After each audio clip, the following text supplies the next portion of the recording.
Thankfully, they are safe, and our storm team coverage shifts to the Kingwood area, where evacuations are underway right now, with much of the area still underwater from those storms. And that is where we find KPRC-2's Gage Goulding tonight. He's joining us from the Forest Coast Drive and Lakeshore Drive.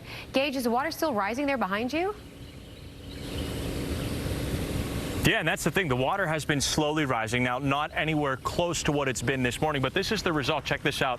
We're standing in just several inches of water below my knees here. But I want to show you one thing. Focus right here. If Matt James, our photographer, can we zoom in? You can kind of see the current coming against my legs here. And this is about all as comfortable as I'm willing to head out in this water, because behind us here, we don't have any structures to break up the current. That is the force of this water flowing down here. And that's the very reason that many people that call this part of town home, they've been packing up all day since this morning. They're getting out of here. They do not want to stick around, because the deal is the water is just going to continue to rise. I just spoke with the mayor just an hour or so ago, and he tells me that the worst is yet to come. They expect to see those flows continue, and all of that water is eventually going to come rushing right down through here. And if you can take a look, some of these homes down here, they actually have to go by boat to get whatever documents and whatever things that they need to save by boat. This is no longer go in with your high water truck.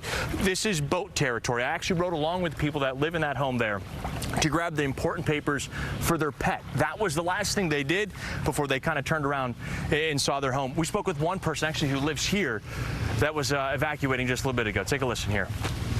And when you're up this high, I mean, there has to be some serious water coming to make you feel uncomfortable, right? Mm-hmm. Because you can't get in and out of your house. And then once you go down this street here, there's a little bridge, and once that floods, you can't get out. You're trapped.